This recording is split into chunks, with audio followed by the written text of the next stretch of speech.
Have you ever looked at your favorite Pokemon and thought, Yeah! I can beat the champion with this. Pokemon has always been a game about playing and winning with my favorites. At least for me. Yeah, I've dabbled in champions here and there, but for the most part, I still try to make it work by using Pokemon that I like and not just depending on what people say is good. The day that I start using Incineroar is the day I start pouring boiling water into my crotch. Anyway, I wanted to answer the question of becoming the Hoenn champion with only one silly little Spheal. The whole premise of beating an entire game with just one Pokemon has been explored before, and I wanted to showcase my own take on the challenge with one of my own favorite Pokemon. The rules for this challenge are simple. I can't catch any other Pokemon, I have to go through Pokemon Emerald with only Spheal, and he can't evolve. One thing that I learned from Alfred's Mudkip only run is you don't actually need all 8 of the HMs to get through the whole game.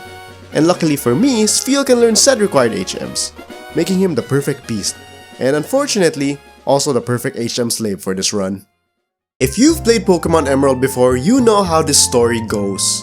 Get thrown at the back of a truck, watch Pokemon do physical labor, choose my starter that's totally not modified, rescue the professor, and name my Spheal Ball. Upon receiving Ball the Spheal, I thought it would be a good idea to start grinding, and then I got bored. With full confidence in Ball the Spheal and after a few wild encounters, I head to my rival and beat up his beloved Trico.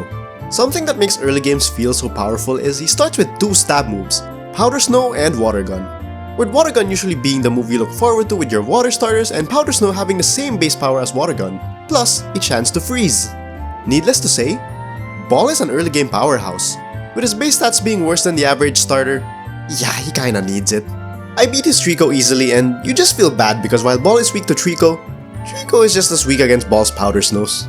After that, we watch Ball crush a bunch of trainers' dreams, move on to catching Wally's routes, rescue a man from Team Aqua, and set straight to Roxanne's gym. I honestly thought this gym would be scary given that Ball is weak to rock, but he kinda just swept through this first gym. Ball just outsped both of her Geodudes and her Nosepass made the fatal mistake of starting off with Harden against a special attacker. So I just made Ball Anchor and Water Gun her to death. With the first badge in my hand, things are going well. Like I mentioned earlier, Ball is an early game powerhouse, so it's no surprise that he swept through the first gym with so much ease. And dare I say, a little bloodlust. After that, we go through the usual errand of saving Granddad's silly seagull, humble our rival once more, and then set sail on the funny boat. After delivering the mysterious note to Steven, through the dark by the way, since Ball couldn't learn Flash, it was time to prepare for the second gym. When I said I was nervous earlier about Ball being weak to Roxanne, I was even more nervous about Brawly because, well, Ball's also weak to fighting. The first attempt was going well until Makuhita came out and just smacked Ball in the face. The most painful part about looking back at my attempts against Brawly is that I completely forgot about his ability being thick fat, which protects him against ice moves, so that was an even bigger smack on the face. Naturally, the most logical thing to do is to grind and train up for a fight I was unprepared for. But the first thing I did was just attempt it again. And shocker, nothing changed. I'd love to make this a story about Ball the Spheal overcoming a tough challenge, but this was just me going to the same fight over and over again with the same expectations that I can win this, only to end up losing again. And for my next trick, I'm going to stop being an idiot. At this point, I grinded to level 30, and after 5 attempts of getting beat up by Makuhita, we finally did it. We can finally leave the poor Pokemon in Granite Cave alone and move on to the next gym. But before that, Ball needed to take a break. So, we decided to relax at Mr. Brainy and Mr. Pico's cottage for an hour. Ball's been through a lot with just the second gym, so he wanted to have some fun. After watching Pico chase Mr. Brainy for an hour, we set sail to Sootopolis. We progressed the plot, we delivered the usual goods to Captain Stern, save him from Team Aqua, beat up a bunch of trainers as usual, and normally this is where I would say that this is the scary rival fight, but Ball is just so overleveled at this point that this fight was a breeze. We've reached the point where Ball can start evolving, and from this point on, we're gonna have to deny his metamorphosis each time he levels up. Anyway, we got bigger problems in our hands because, well, Watson's gym is next, and guess what? It's also a type Ball is weak to. It's like they designed this game to give Spheal a difficult time. The first 3 gyms are strong against him. Well, no time to whine about that now because we have a badge to acquire.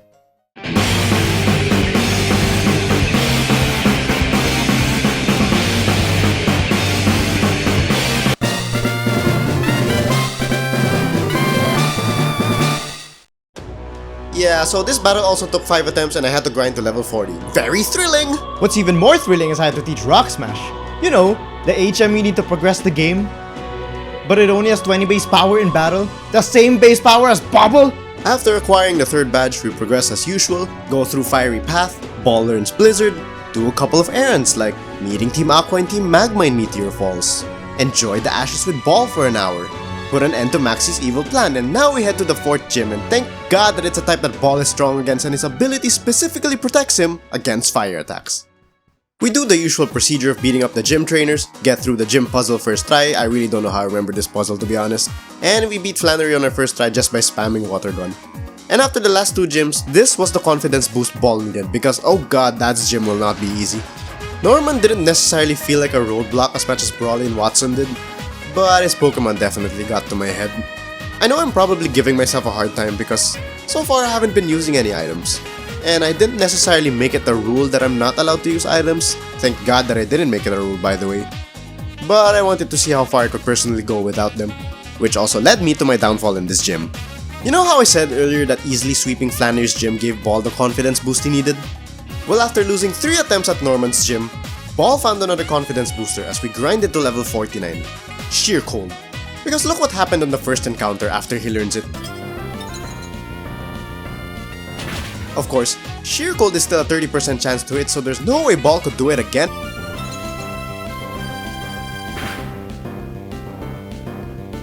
After putting that in his place and taking his badge like a goblin, we finally get Surf, one of the required HMs and one of the best moves for Ball that's gonna be in his final moveset. And thank God we finally got it because this current moveset is horrendous. With Surf in hand, we swamped through Hoenn, did a quick little errand for Watson, and then headed to the Weather Institute to progress the plot as usual. Nothing really interesting happens here, we sweep through Team Aqua with Surf, and it poses no challenge to Ball at all. However, we saved the Weather Institute researchers, and they were really grateful. Too grateful, in fact, that they gave us a cast form without any option to decline whatsoever. With our cast form in hand, we were given no choice but to have a second Pokemon, which goes against the rules of the challenge, making this run officially dead. I didn't want to make this video. I sacrificed the integrity of this run by accepting a second Pokemon from an NPC I couldn't decline. There's no forgiving it, there's no forgiveness. But who cares, the run goes on since we had no choice anyway. We never technically caught another Pokemon and we can just trap the little weather ball in the box forever. With that out of the way, it was time to head to the 6th gym. But I got stuck getting leaf bladed in the face for a bit. We eventually get through that, Steven tells us what a lizard is, I backtrack for a bit to relearn Blizzard for Ball since the next gym was a flying type, and I kinda wanted to do the final Brendan fight before fighting the gym just for the extra experience. After crushing Brendan's hopes and dreams, we make our merry way to the 6th gym. I really wish I could say this puzzle took me 1 attempt, but it took me a couple of tries.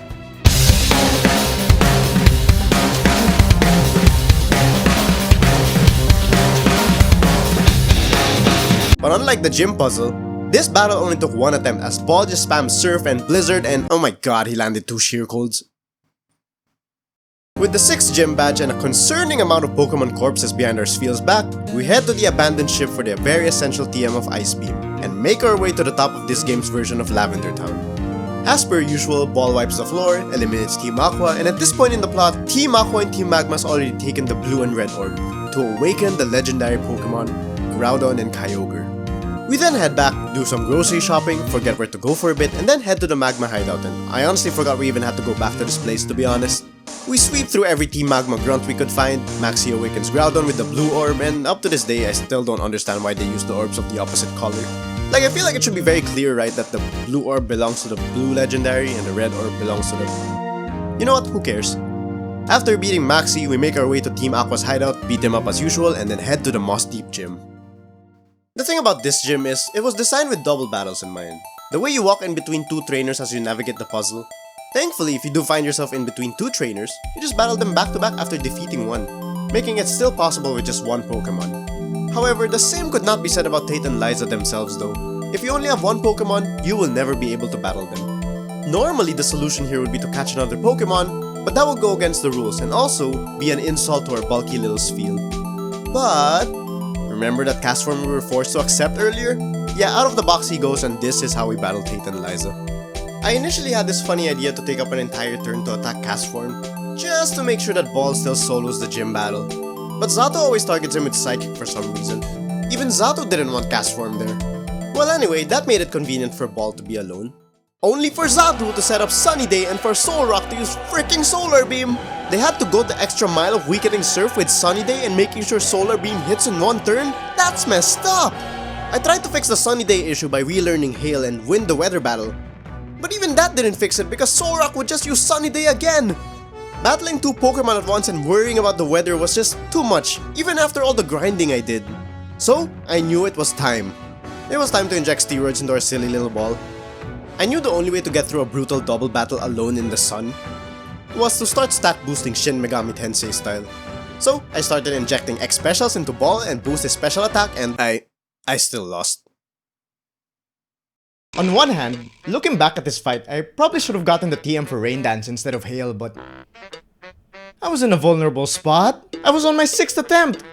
In the same gym! It didn't help that Zato got a crit in this attempt. This was the most attempts I've had in a gym battle so far. The worst part is, this isn't even a gym Ball is weak to. He's just outnumbered and nerfed by the sun. On my 7th and thankfully my final attempt, aside from using X specials and a lot of patience, I swallowed my pride and used Hyper Potions in battle to keep Ball alive. It was a bit scary because the final Pokemon, Lunatone, kept using Calm Mind to raise its special stats. But we dealt with it with a Surf that was thankfully no longer nerfed by the sun. We finally put an end to this madness, got the 7th gym badge, and made the ethical decision to release Castform. But he refused. I tossed him back in the box and continued the journey to the Mossdeep Space Center. We go through this whole plot point of Team Magma trying to steal rocket fuel to erupt a volcano or something. And then we team up with Steven, and I just want to show the start of this fight unedited because it got me so pumped.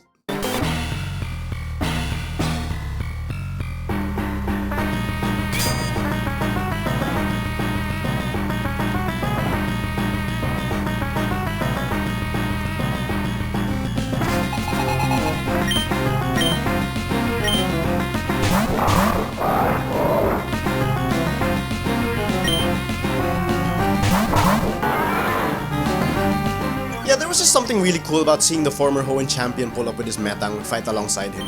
And then there's me pulling up one Spheal. Anyway, this fight was really easy, I just kept using Surf. We dealt with that and Team Magma gets this whole existential crisis with their plans, Steven gives us the HM for Dive, and we head to the submarine that Team Aqua stole. Unfortunately, we had to relearn Rock Smash and Strength again to progress through this point, so now all Ball knows are HM moves, and to be honest, the only good HM moves are Surf and, I guess, Strength.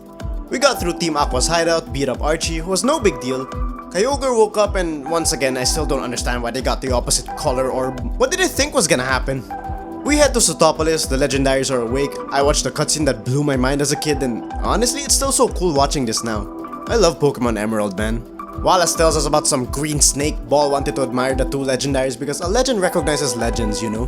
We head to Spear Pillar to wake up another iconic legendary Pokemon, one of my favorite legendary Pokemon of all time, Rayquaza. Rayquaza? You know who it is, I love this guy. We head back to Sotopolis after waking him up, and this happens.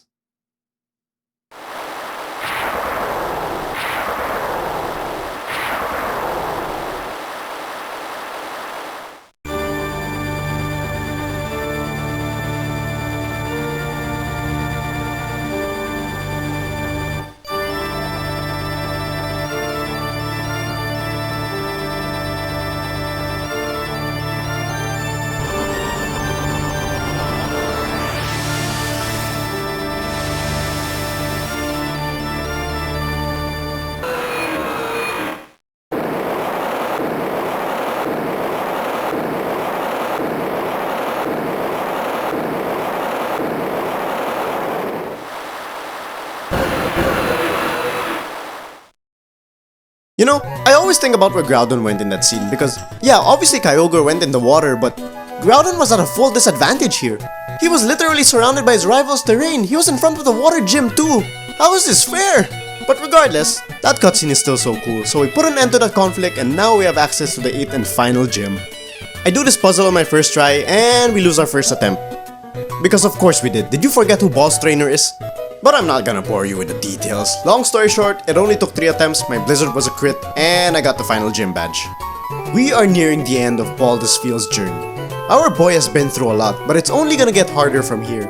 Especially because he has to learn another HM. Before heading to the Elite Four, I wanted to pay a legend a visit. Probably the most important battle Ball will ever have in this journey. More important than any of the gym leaders and the upcoming Elite Four battles. And I'll let the gameplay speak for itself.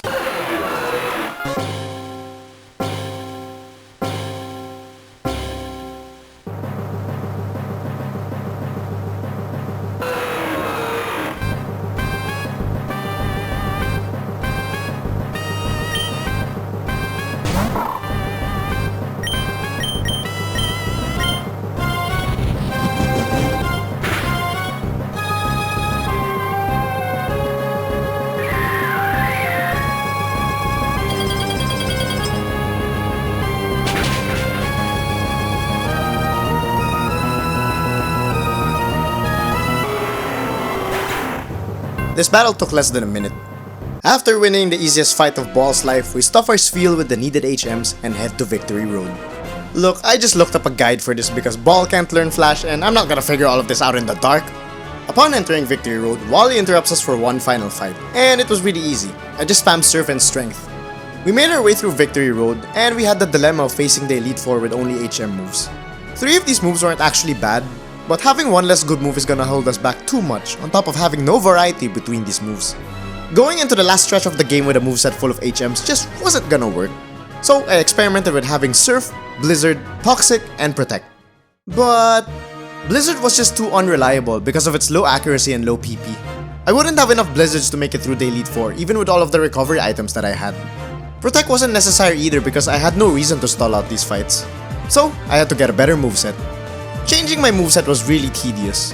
I couldn't use Fly to go back to the move deleter and buy TMs, no matter how many times I tried convincing Spheal to fly. I had to walk and surf all the way back to the respective cities. But if I change around my moveset, the next problem is I won't have the necessary HMs needed to get through Victory Road again. So my workaround for this was to white out after learning the moves I wanted, and whiting out means that you automatically end up going back to the last Pokemon Center you visited. In this case, the top of Evergrande City, which removes the issue of traveling all the way back through Victory Road. Did you understand all of that? You don't have to, I'm not gonna explain it again. Here's a screenshot of the script instead. So after experimenting with movesets, this is the final moveset I ended up being really happy with. And it wasn't enough to get me through one attempt because Bannett shadow balled me in the face. I find it really poetic too that I lost to Walrein on my first attempt. You know, the final form of Spheal that I've been preventing him from evolving into. Which raises the question, is this what Ball could have been? Or is Ball what Glacia's Walrein should have been? On my third Elite Four attempt, I made it all the way to Wallace, but I got really cocky and raised my special attack too much to the point that Whaler just water spouted me in the face. But it was time to stop dilly-dallying. Me and Ball the Spheal have been through so much. We've survived difficult gym battles, stopped evil organizations, made peace between 2 legendaries, and even defeated the legendary Rayquaza himself. The only thing standing between Ball and championship is the Elite Four and champion. The 4th attempt to be specific. We went through a lot to get here. Ball easily swept through Sydney's Pokemon with Surf and Ice Beamed the grass types. The Crawdont using Swords Dance was horrifying, but we got through the crab regardless. Phoebe's Dusclops would keep using Protects, but it took me a while to realize that she was stalling it out and making sure that I use all of my PP with its pressure ability. Other than that, it was no problem, we just kept surfing. Glacia was scary because of that. And also that, Ball kept getting caught up in paralysis, and it was a constant loop of trying to get through the paralysis while Walrein body slams. But we eventually got through that with a few earthquakes. And then I just ice beamed everything that Drake had. So now it was time to once again face Wallace the champion. Despite losing to Whaler last time, this was the perfect opportunity for me to boost my stats. I just had to make sure to heal up every now and then because Water Spout in the rain is what killed me last time. The recoil from Double Edge definitely helps since it's been doing chip damage to itself. After that, it was smooth sailing. He went down after one hit. Ludicolo did scare me a bit because despite my speed boosts, he was still faster and he hit me with the double team. But despite that, I still swept him with one Ice Beam. I was terrified that it would miss. Milotic was a funny fight because it was just a one-on-one toxic battle against one another and him stalling with recoveries. But there was only so much recoveries he could do as Ball's Toxic eventually caught up to him and I cleaned it up with an Ice Beam. After that, the rest of the Pokemon was no issue. Tentacruel died after one Earthquake, Whiscash tried to stall by boosting its special defense just to fall to another Earthquake, and his final Pokemon, Gyarados, fell down after one stat-boosted Ice Beam. And there you have it. That concludes the story of how Ball the Spheal, the roundest boy, The most spherical ice water Pokemon single-handedly became the champion of Hoenn. It was a long, emotional, very challenging journey, but despite it all, we did it. This was a really fun challenge. Pokemon Emerald's a timeless game, and throughout my playthroughs as a kid, I always had a full team. Mudkip was the starter I always chose, and there were other favorites that I caught alongside Spheal. But going through this journey with just Bald as Spheal made me love this video game and this Pokemon even more. It gave me a deeper emotional connection to a video game I grew up with and a Pokemon that I've always loved. The magic of hearing the Elite Four and the Legendary theme for the first time back then with my Swampert, Rayquaza, with my Flygon, my Salamence, my Zangoose feels just as magical to hear it now with my Baldur's Spheal. And that just goes to show that despite his low stats and terrible speed, you and your favorite Pokemon can overcome anything. But my god, his speed was terrible. One of the funniest things about watching the credits is they show you which Pokemon you've got, and now that we've reached the end of the journey, there was one final thing I wanted to do for Baldur's Spheal. He went through this journey all by himself, including the responsibility of using HMs and going through the gym leaders and the Elite Four over and over again. So, I thought it would be fitting for the lone champion to tell his story alongside fellow brothers and sisters. We swam to Shoal Cave, caught 5 Spheals, and thus, his story can truly conclude.